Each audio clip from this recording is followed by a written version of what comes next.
which has been designed to accomplish our mission goals. The primary objective of Chandrayaan-3 mission is the demonstration of safe and soft landing on the lunar surface. This demonstration is a critical aspect for ISRO's future interplanetary missions. In addition to this, the mission objectives also include demonstration of roving capability and conduction of in situ scientific experiments on Moon's surface. Carried on the shoulders of India's heaviest rocket LVM-3 on the 14th of July, Chandrayaan-3 was placed in the precise elliptic parking orbit of size 170 by 36,500 kilometers. ISRO, in its mission plan of following the incremental trajectory approach, carried a total of 5 earthbound maneuvers. The fifth apogee-raising maneuver, which took place on the 25th of July, placed the spacecraft in an orbit of 250 by 1,27,000 kilometers. At the early hours of 1st August, the translunar injection was carried out, after which the composite module began the final leg of its long journey of nearly 3,84,000 kilometers for its rendezvous with the Moon. The TLI was a key step in the mission, enabling the spacecraft to escape Earth's gravitational pull and travel to the Moon. An orbit of 288 by 3,69,328 kilometers was achieved at the end of the translunar injection. जी हाँ, translunar injection किसी भी interplanetary mission के लिए बहुत ही आवश्यक परंतु कठिन operation होता है। इस सफल मैन्यूवर के बाद चंद्रयान-3 पृथ्वी से दूर निकलकर चंद्रमा के प्रभाव क्षेत्र में एक हाइपरबोलिक ट्रेजेक्टरी के द्वारा पहुंचाया गया। पुनः 5 अगस्त 2023 को लूनर ऑर्बिट इंसर्शन के द्वारा चंद्रयान-3 को 160 किलोमीटर के पेरिलून और 18,000 किलोमीटर के अपोलून के साथ चंद्रमा के इलिप्टिकल ऑर्बिट में स्थापित कर दिया गया। टीएलआई के तरह एलओआई भी एक बहुत जटिल ऑपरेशन होता है। इसमें हमें यह ध्यान देना आवश्यक होता है कि उपग्रह के वेगमान को एक निश्चित बिंदु से घटाया जा सके, अन्यथा उपग्रह चंद्रमा के प्रभाव क्षेत्र से बाहर निकल जाएगा। एलओआई के सफलतापूर्वक परिचालन के बाद चंद्रयान-3 की कक्षा को 4 बार और परिवर्तित किया गया। इस दौरान चंद्रमा की अधिकतम ऊंचाई को घटाकर 160 किलोमीटर कर दिया गया। इस पूरी प्रक्रिया में प्रपल्सन मॉड्यूल का लगभग 755 किलोग्राम ईंधन का उपयोग हुआ और चंद्रयान-3 के वेगमान को लगभग 850 मीटर प्रति सेकंड कम कर दिया गया। लैंडर मॉड्यूल को लगभग 150 किलोमीटर के सर्कुलर ऑर्बिट में स्थापित करने के बाद 17 अगस्त 2023 को प्रपल्सन मॉड्यूल से अलग कर दिया गया। पुनः लैंडर मॉडल के ऑर्बिट को 2 डीबूस्ट मैन्यूवर्स के द्वारा 150 किलोमीटर के सर्कुलर ऑर्बिट से घटाकर 25 गुणे 130 किलोमीटर के एलिप्टिकल ऑर्बिट में स्थापित कर दिया गया। इस दौरान यह भी सुनिश्चित कर दिया गया कि 800 न्यूटन के चारों थ्रोटेबल थ्रस्टर्स पावर डिसेंट के समय किसी भी चुनौती का सामना कर सकें। लैंडर मॉड्यूल इस ऑर्बिट में 4 दिन तक चंद्रमा की परिक्रमा करता रहा ताकि इसके सभी सब सिस्टम को पावर डिसेंट से पहले कार्यात्मक रूप से वेरीफाई और वैलिडेट किया जा सके। इस दौरान चंद्रयान-2 और लैंडर मॉड्यूल की आपस में बातचीत भी हो चुकी है। और संक्षेप में अब तक की यात्रा की बात करें तो लैंडर मॉड्यूल अब तक 21 बार पृथ्वी के और लगभग 120 बार चंद्रमा का चक्कर लगा चुका है और इस पूरी यात्रा में लगभग 55 लाख किलोमीटर की यात्रा भी पूरी कर चुका है। अब तक के इस पूरे अभियान में यह भी सुनिश्चित किया गया कि सारे ऑर्बिट मैन्यूवर्स इस प्रकार किए जाएं कि लैंडिंग साइट पावर डिसेंट की शुरुआत से ही लैंडर के ऑर्बिटल प्लेन में बना रहे।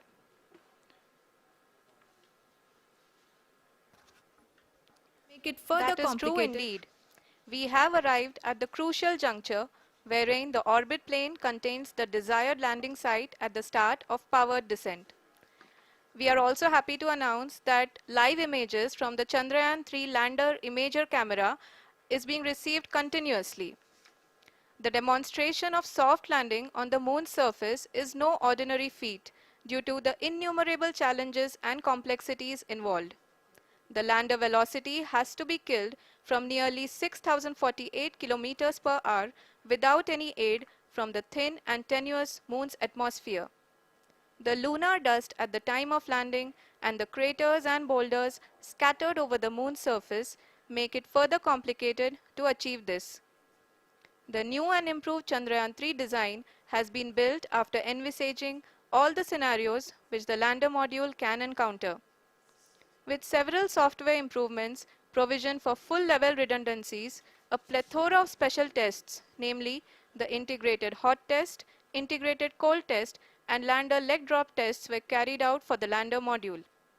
The success of these tests has provided great confidence in the performance of all the onboard sensors, propulsion system, and associated guidance, control, and navigation algorithms.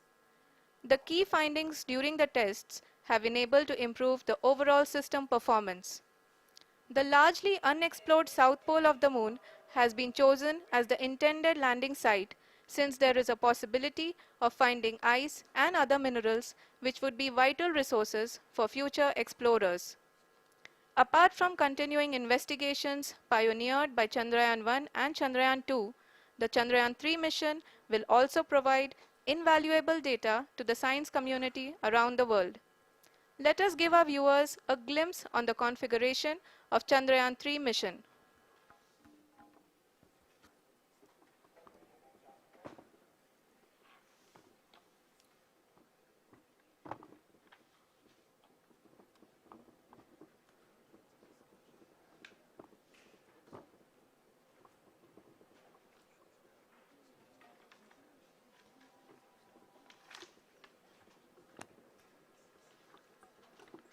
Chandrayaan 3 का mission plan लगभग चंद्रयान 2 के तरह ही बनाया गया है।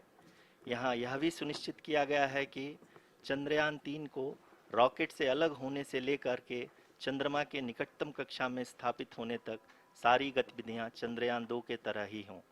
और अब हम यह कह सकते हैं कि यह प्लान पूरी तरह से 100% सफल रहा।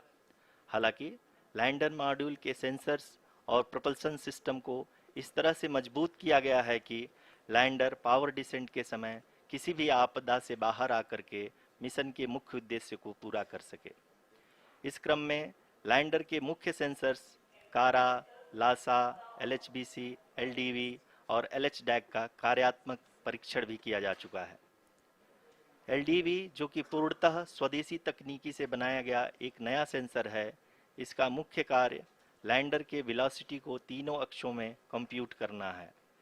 पावर डिसेंट के दौरान लैंडर के सटीक पोजीशन और वेलोसिटी का ज्ञान होना बहुत ही आवश्यक है। लिराप यानी laser inertial referencing and accelerometer package इस कार्य को पावर डिसेंट के दौरान बखूबी निभाएगा। ट्रैजेक्टरी जनरेशन जो कि चंद्रयान 3 मिशन के लिए बहुत ही अहम है, क्योंकि हर ऑर्बिट मैन्यूवर के बाद यह सुनिश्चित किया जाता है कि लैंडर की मिशन ऑब्जेक्टिव को ना बदले। इस क्रम में मैं यह भी आपको बता दूं कि ऑर्बिट डिटर्मिनेशन जो कि उपग्रह के पोजीशन और वेलोसिटी को बहुत ही एक्यूरेटली बताता है, एक बहुत ही कठिन और जटिल कंप्यूटेशन और एस्टिमेशन होता है। यहाँ यह भी जानना महत्वपूर्ण है कि चंद्रयान 2 का OHRC पेलोड अब तक काफ़ी ऊंचे स्तर का डैम प्रदान किया है, जिसके फलस्वरूप लैंडिंग साइट के सीमा को बढ़ाकर 4 गुणे 2.4 किलोमीटर कर दिया गया है, जो कि पावर डिसेंट के दौरान सॉफ्ट लैंडिंग कराने में काफ़ी सहायक सिद्ध होगा। Apart from the sensors, Chandrayaan-3 is equipped with a suite of sophisticated payload instruments.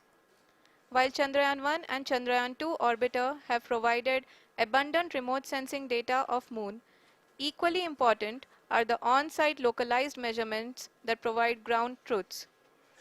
Lander and rover have payloads which are completely new and will perform in situ analysis of lunar surface.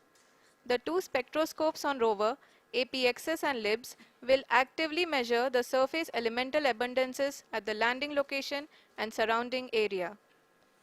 The lander carries a seismometer ILSA that can sense impact events and lunar quakes.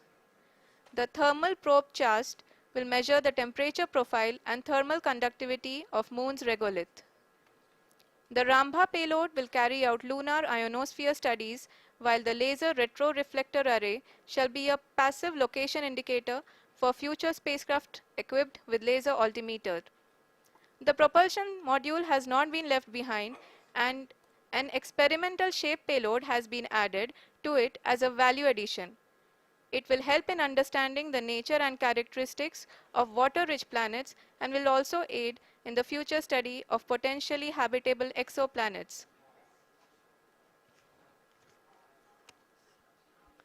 We are minutes away from the start of powered descent. The entire powered descent shall be carried out by the onboard autonomous landing sequencer or ALS, which is a series of instructions preloaded to the lander module. These instructions include the commands to be executed, data to be collected and analyzed, and decisions to be made and executed autonomously throughout the powered descent.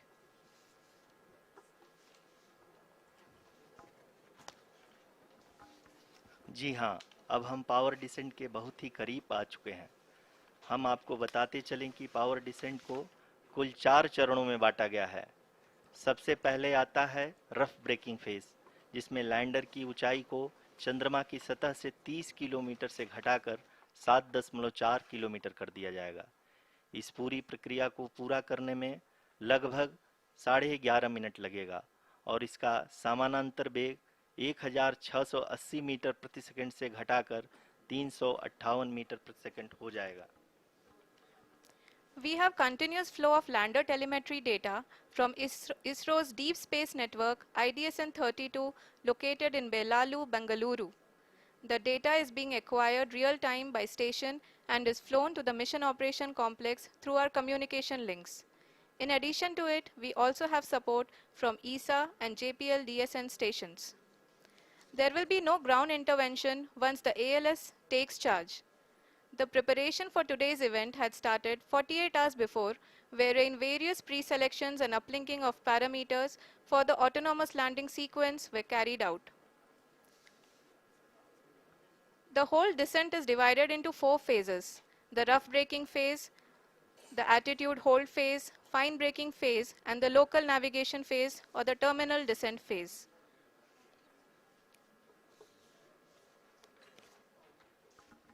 जी हाँ, attitude hold phase, जो कि power descent का दूसरा चरण है, एक बहुत ही महत्वपूर्ण फेज है।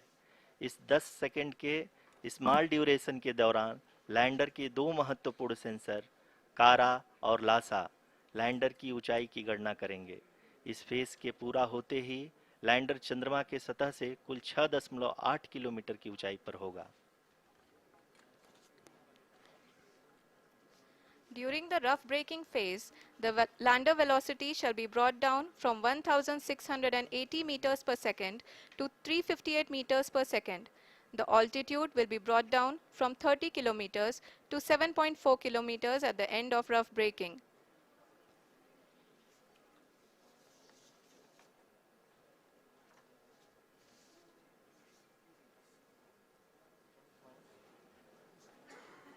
Currently, we can see the scientists are analyzing the lander data.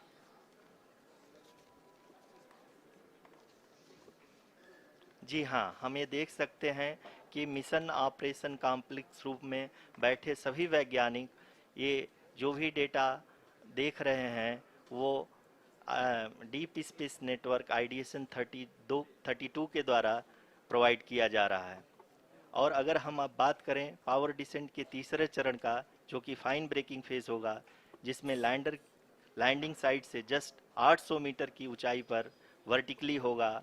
इस चरण को पूरा होने में लगभग 3 मिनट लगेंगे और इस चरण के पूरा होते ही लैंडर की वेलोसिटी लगभग शून्य हो जाएगी। The scientists here at ISTRAC are glued to their systems, analyzing all sorts of complex data. We are very close to the powered descent, to the start of the powered descent phase.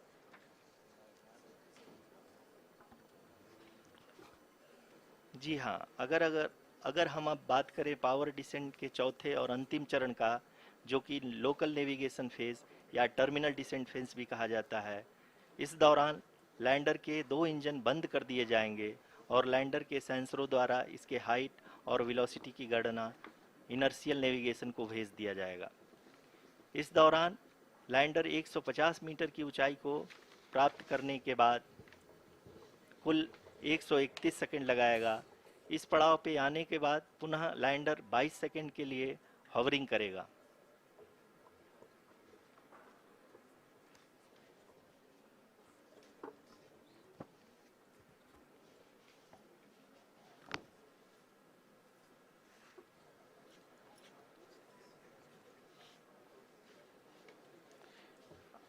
आप इस समय अपने screen पे mission operation complex में बैठे सभी मान्यगणों को देख सकते हैं, जो कि बहुत ही उत्सुकता के साथ टेलीमेट्री डेटा को देख रहे हैं। अभी हम लोग पावर डिसेंट शुरू होने से जस्ट कुछ ही पल दूर हैं।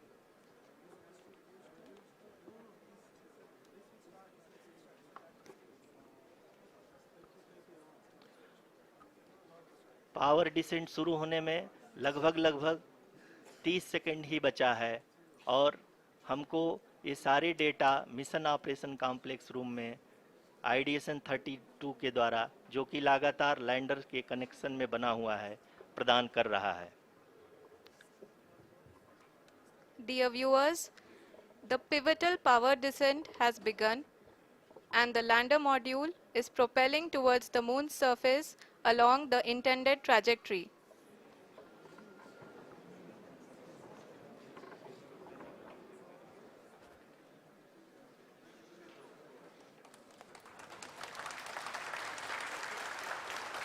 जी हाँ, अब देख सकते हैं रफ ब्रेकिंग फेज की शुरुआत हो चुकी है।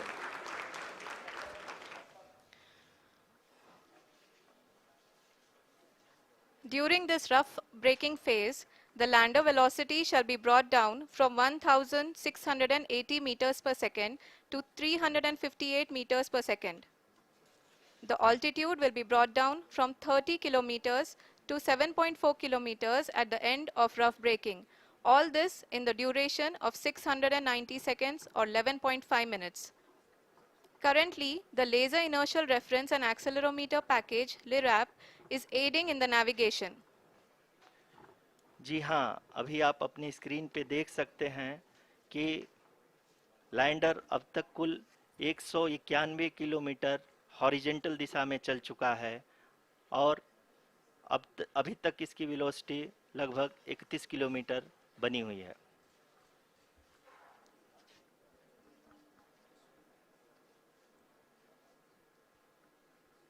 The lander module has traveled a distance of approximately 228 kilometers. The complete downrange that will be traveled during this phase shall be nearly 713.5 kilometers.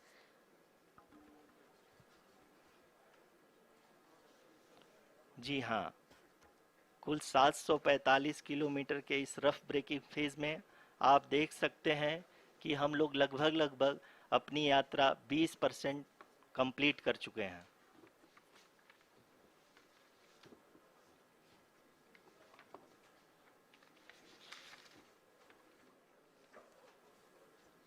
Power descent की यह शुरुआत हम कह सकते हैं कि बहुत ही सटीक और सधी हुई है, जिसमें लैंडर अपने वेगमान को अनुमानित तरीके से घटा रहा है।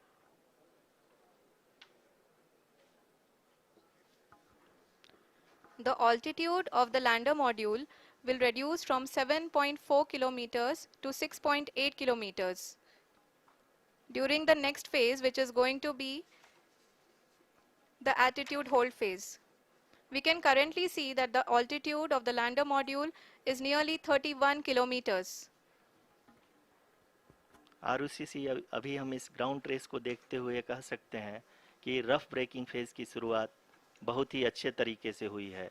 आप ये देख सकती हैं कि जो भी प्रोजेक्टेड ग्राउंड ट्रेस है, उसी पे अपना लैंडर मॉड्यूल आगे चलते हुए बढ़ रहा है।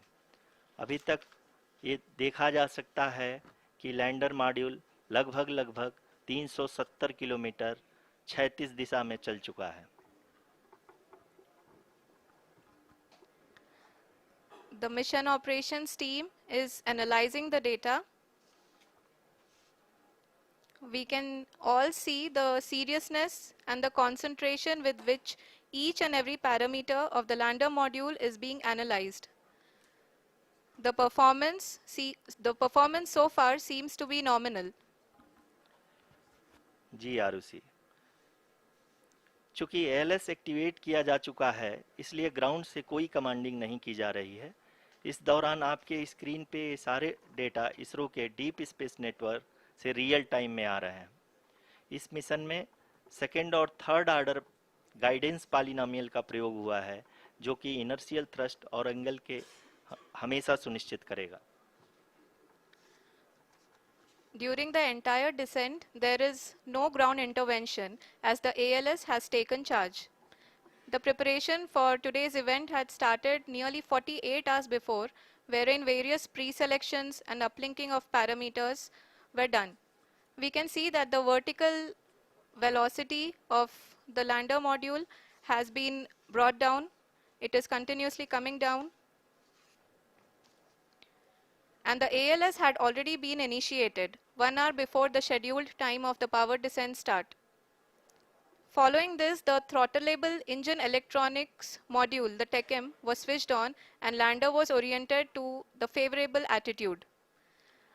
जी हाँ, आप अपने स्क्रीन पे देख सकते हैं कि लैंडर मॉड्यूल, जिसकी शुरुआत में वेलोसिटी 1680 मीटर पर सेकंड थी, लगभग 1150 मीटर पर सेकंड हो चुकी है, जो कि एक बहुत ही मैजेस्टिक शुरुआत कही जा सकती है इस रफ ब्रेकिंग फेज के लिए।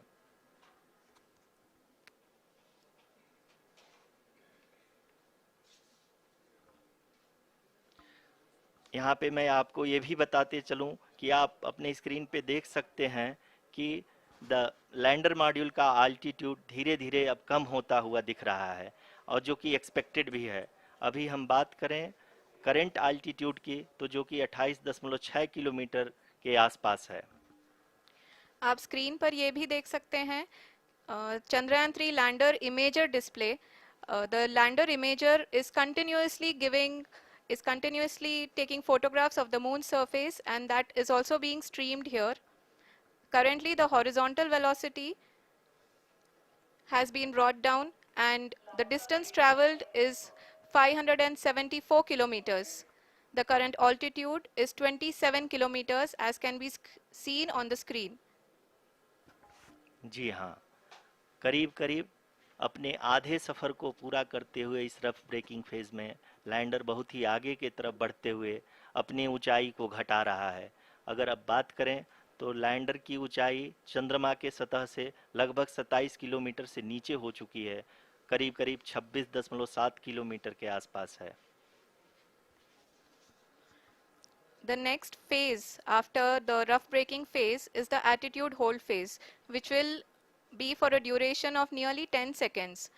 The lander will be oriented such that both the altimeters will be looking exactly towards the moon's surface. At the end of this attitude hold phase, height measurement update to navigation system will be given from the laser and car band altimeters. Currently, we are in the middle of the rough braking phase. जी हाँ, अगर हम ध्यान से देखें तो लगभग 8 minute की यात्रा के बाद लैंडर अपनी हॉरिजेंटल वेलोसिटी को लगातार कम करते हुए अपनी ऊंचाई, अभी की ऊंचाई के समय 24 किलोमीटर की ऊंचाई प्राप्त कर चुका है।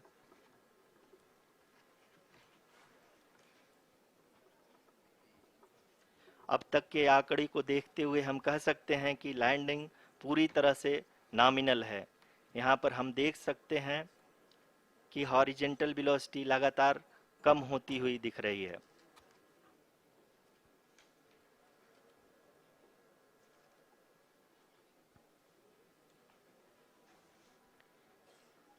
The altitude of lander from ground is currently 22 kilometer, which is again going to be coming down, and that is expected. For the viewers who have joined now, we are in the power descent phase, and we are in the rough braking phase, which is the first phase of the power descent. We have currently traveled a downrange of 697 kilometers, and the downrange that has to be traveled during this phase is 713.5 kilometers. जी हाँ, अभी आप देख सकते हैं कि lander की horizontal velocity लगभग 720 metre प्रति सेकंड हो गई है। लगभग हम ये कह सकते हैं कि 900 मीटर प्रति सेकंड वेलोसिटी को कम किया जा चुका है।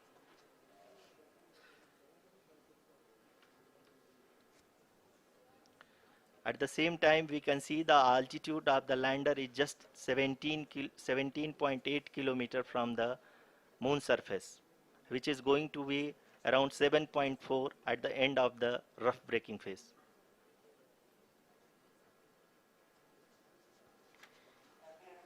इस फेज के बाद हम जाएंगे towards the attitude hold phase, where we will be expecting sensor update from the laser and car band altimeters.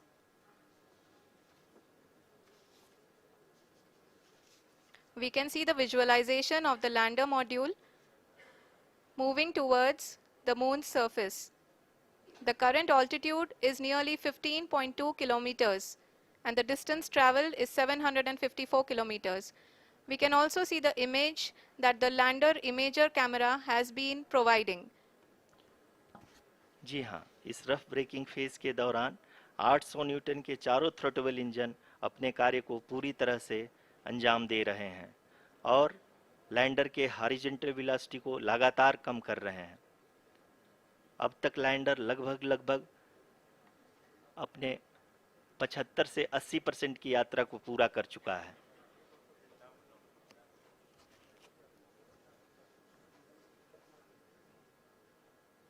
After the rough braking and the attitude hold phase, we shall be having the fine braking phase, which will continue for nearly 3 minutes. The whole phase is being driven by the autonomous landing sequencer and there is no intervention from ground.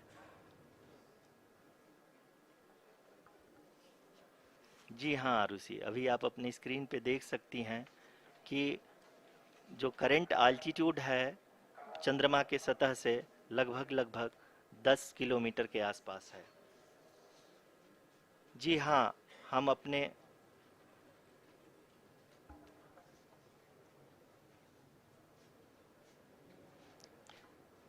जी हाँ, हमारे प्रधानमंत्री जी श्री नरेंद्र मोदी जी हम सभी का उत्साहवर्धन करने के लिए दक्षिणी अफ्रीका के जोहानसबर्ग से जुड़ गए हैं।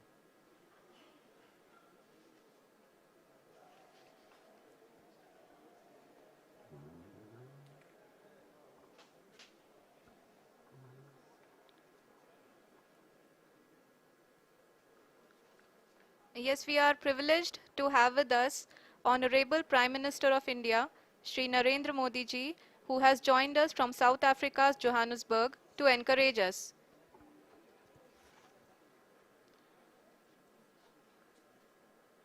जी हाँ, आप ये देख सकते हैं एल्टीट्यूड होल्ड फेस भी बहुत ही आसानी से लैंडर फेस ने पार कर लिया है और अब फाइन ब्रेकिंग की शुरुआत हो चुकी है।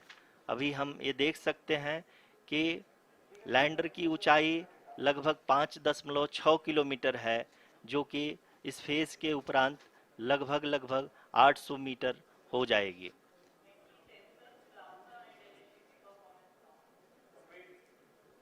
We can hear from the mission operations team that the sensors are performing nominally, and we are currently in the midst of the fine braking phase, which is going to continue for 3 minutes, and the altitude is going to be reduced to nearly 800 meters at the end of this phase. जी हाँ, जैसा कि आरुषि जी ने बताया कि लगभग 3 minute के उपरांत lander की हाइट लगभग 800 मीटर वर्टिकली होगी और यहाँ पे लैंडर की horizontal velocity, vertical velocity, even down range भी लगभग शून्य होगा। We can see the visual of the lander module, and we can see that the downrange traveled is nearly 831 kilometers.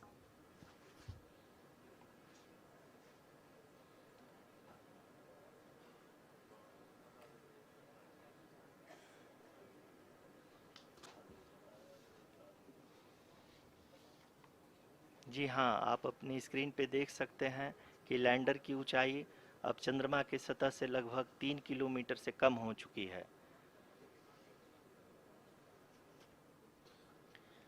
We are very close to the moon's surface, nearly 2.6 kilometers as we can see.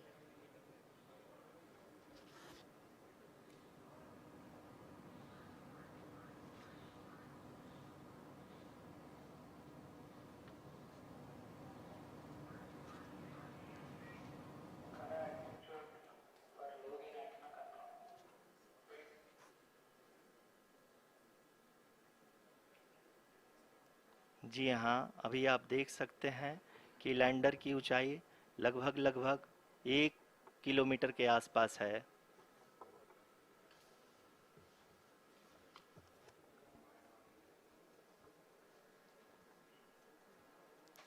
We are nearing the final phase of the power descent, which is going to be the vertical descent phase or the local navigation phase.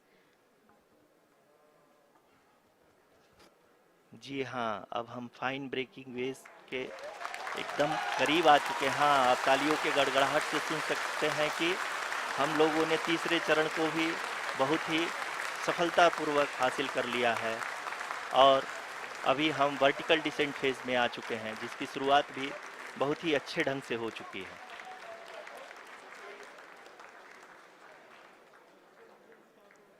Lot of applause indicates that till now the performance has been nominal. We are in the vertical descent phase 1. The altitude is being brought down from 800 meters and we are nearing and approaching the lunar surface.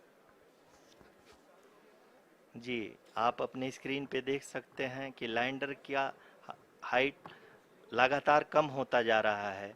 इस समय हम landing site के just ऊपर हैं और इस समय इसकी ऊंचाई लगभग लगभग 600 मीटर के आसपास है।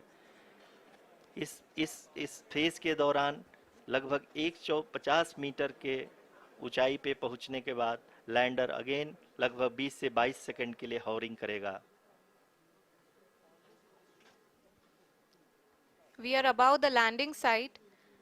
The horizontal as well as the vertical velocity is now being constantly reduced and the lander module has begun its descent towards the landing site.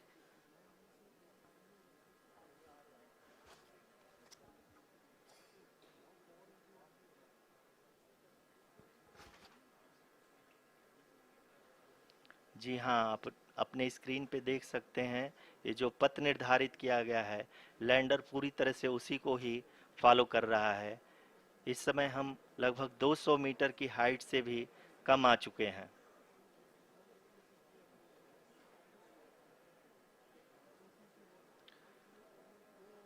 अब हम ये देख सकते हैं कि हम लगभग लगभग 150 मीटर की ऊंचाई पे हैं चंद्रमा के सतह से।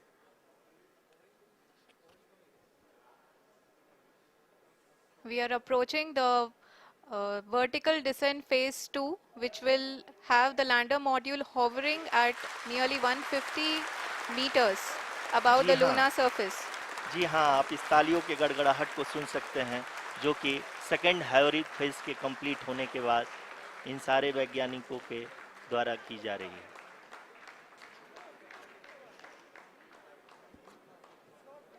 जी हाँ, आप अगर फिर से ध्यान से देखें तो एल्टीट्यूड पुनः कम होता जा रहा है। अभी हम लोग लगभग लगभग 135 मीटर की ऊंचाई पे हैं। The sensors that are updating at this point are providing confirmation of the safety of the landing site. As expected, the retargeting is going on and this is a very good signature for the lander. अभी आप ये देख सकते हैं कि lander की ऊंचाई लगभग 65 मीटर के आसपास बची हुई है।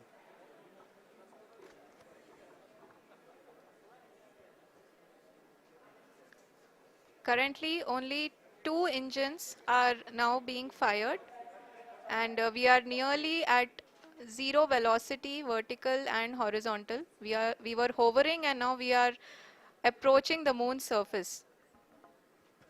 धीरे धीरे लैंडर की वेगमान को कम किया जा रहा है और हम अब लगभग 50 मीटर से भी कम आ चुके हैं।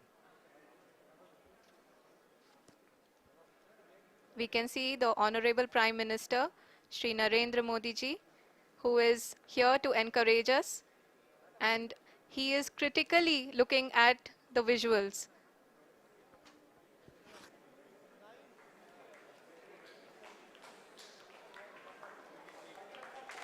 जी हाँ, आप अपनी स्क्रीन पे देख सकते हैं कि हम lander module People are applauding.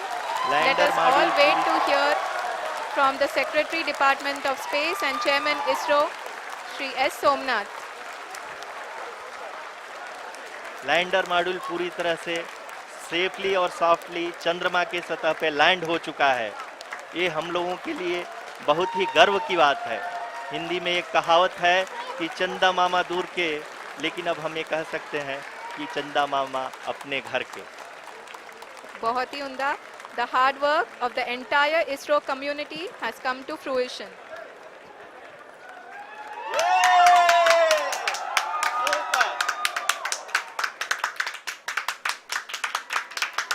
आदरणीय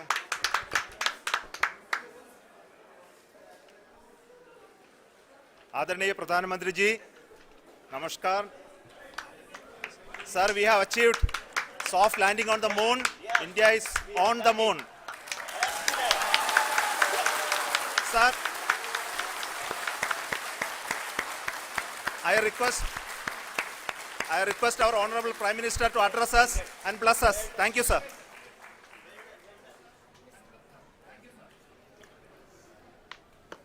मेरे प्यारे परिवारजनों, जब हम अपनी आंखों के सामने ऐसा इतिहास बनते हुए देखते हैं तो जीवन धन्य हो जाता है। ऐसी ऐतिहासिक घटनाएं राष्ट्र जीवन की चिरंजीव चेतना बन जाती है। ये पल अविस्मरणीय है। ये क्षण अभूतपूर्व है। ये क्षण विकसित भारत के शंखनाद का है। ये क्षण नए भारत के जयघोष का है।